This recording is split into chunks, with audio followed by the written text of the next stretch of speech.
don't know, Memph in, making easy money, pimping, hustling, stay 10 toes down. Bloc Hog Entertainment, believe local opportunity, come hustling on the grind. Every February 2nd, ain't no Groundhog Day, it's a Bloc Hog Day, and Memph is what I just told you. From there, you can check out the history. I don't do a lot of talking, but we get into it. What else you would like to know, my man?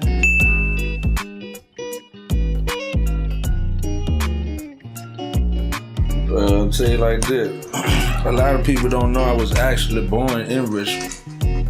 And from living in Richmond, going through some situations, moved to Memphis. Was down in Memphis for a while, came back to Richmond.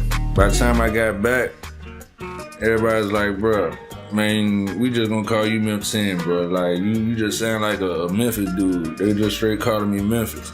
So I just call me Memph and made the making easy money, pimping, hustling, stay 10 toes down. And that's just how I feel like I had to be. From there, it's just been a lifestyle and name that just stuck with me.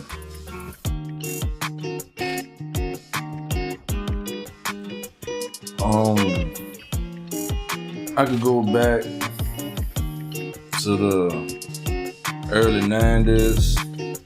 My cousin Joe Dozer, they were disorganized union days. Had AOP, South Central Guys, Loden Village. You had T2G trying to go. You had people like Big Get It, Wiz. It's just like a lot of history of older crowd. I was running with Rowan and Black Circle during those times. That's like the early 2005 days. You had people like Big Style, young artists back then like Lil Nicky, Young Prince Charles. Within the times of everybody coming up from then till now, I watch a lot of people go through ups and downs.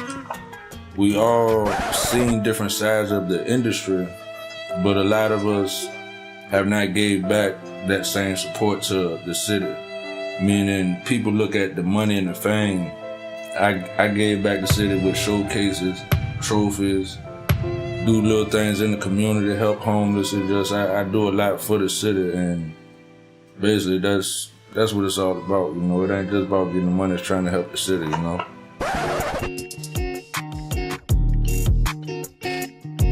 Yeah, that plays a big impact on me because it makes me be more so of a harder critic on myself. Meaning, over time,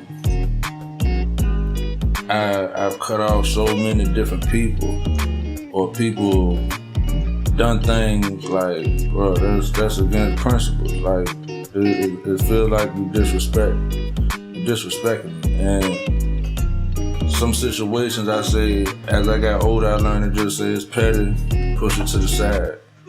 And doing that for so long, you put yourself in a circle where it's like, damn, bro, who do you really fuck with? You know what I'm saying? Like, who genuinely, when I say that, like, who genuinely calls it, be like, hey, bro, how you doing? You wanna go da-da-da? It's just like, if you the smartest person in your circle, everybody gonna be looking to you for the answer. But if you the dumbest person in your circle, you looking to everybody else for their answers. So if don't nobody's opinion mean nothing to you, then it's just like who answers you looking for besides yourself. So being alone, I just think about so many different things like that. I'd rather put it in my music, you know what I'm saying? Everything I go through, I just try to put it in the music and say, I know it might be somebody out there going through what I'm going through. They might just need to hear that message, like, bro, just stay focused. Stay down till you come up, you know what I'm saying? Be your own self-motivation, because everybody's opinion might not be the opinion you're looking for, and that might be something that's holding you back because you're trying to impress the wrong people instead of impressing yourself.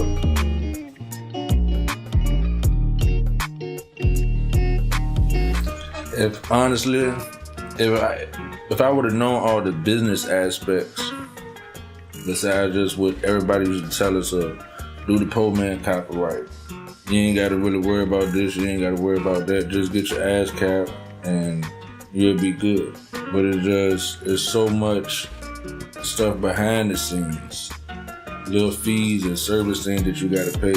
If you're doing shows, making sure these establishments getting everything you know what I'm saying, through a certain codes, and there's just so much technical things that once you really learn that side, you say, okay, if these people just shooting me a dream while I'm riding around opening up for people, or is I'm making money off of my music? So now with the social media, it's the views, it's the entertainment. It's just like, hey, if you could get these views, we already know once we put your music out there, 1 million people already following you, so that's already 1 million views. That 1 million views is $8,000, so they might cut them $20,000 check. That's 3 million views they gotta get. You know what I'm saying? Then they're gonna hit them for tax. It's just so much different things you gotta look at in the industry. Once you really see that and you say, okay, I'm not about to be nobody puppet. You know what I'm saying? But sometimes you have to just speak the truth, be a messenger.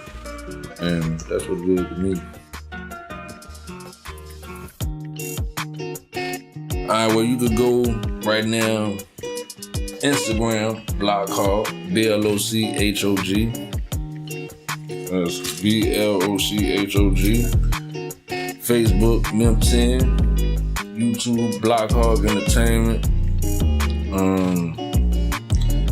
Right now, I ain't really been putting too much stuff on the internet because I'm just trying to make sure, like we just discussed, get all this business stuff out there. You can push singles, so holler at me on those social medias. We do features for the low.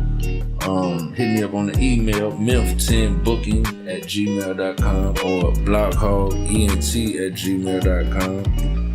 Richmond, Virginia, you know, that should be enough right there.